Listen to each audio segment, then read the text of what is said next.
Hello friends, নতুন একটা mini ব্লগে তোমাদের ওয়েলকাম জানাই।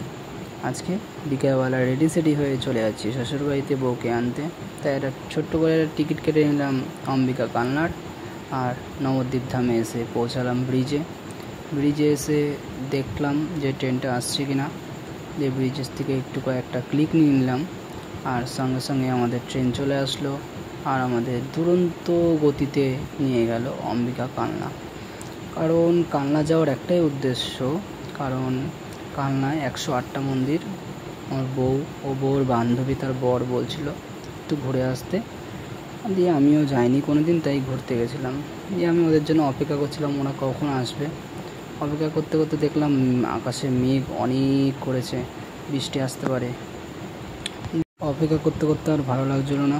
অনেকক্ষণ বসে থাকার পরে দেখলাম যে ওরা কিছুক্ষণ পরেই চলে আসলো। এসে আমাকে বউ বলছে যে ব্যাগটা ধর। দিয়ে 108টা মন্দিরের সামনে মন্দিরে গেলাম, গিয়ে ওখানে কয়েকটা ফটো তুললাম। আমার বউ আবার বলছে যে ওই যে দেখ লাইটিংগুলো কত সুন্দর করেছে, লাগছে লাইটিং জ্বালানোর পর। দিয়ে এই পাশের মন্দিরটাও খুব সুন্দর লাগছে, একটু জুম করে দেখলাম তাই। দিয়ে 108টা মন্দিরে ঢুকলাম। 108টা মন্দির বলতে 108টাই মন্দির, একটা সাদা একটা কালো।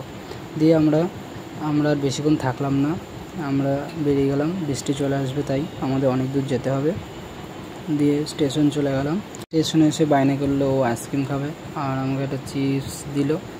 আর কিছুক্ষণ পরে আবার বায়না ধরলো যে ঘুগনি খাবে, দিয়ে দিলাম, ঘুগনি খাচ্ছে।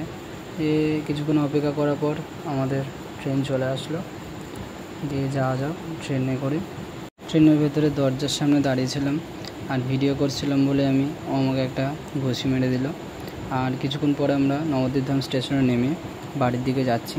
ভিডিওটা এই পর্যন্তই থাক, আজ আসি। আর দেখা হচ্ছে নেক্সট কোনো ভিডিওতে। যদি ভিডিওটা ভালো লেগে থাকে লাইক কমেন্ট শেয়ার, আর সবাইকে বাই বাই।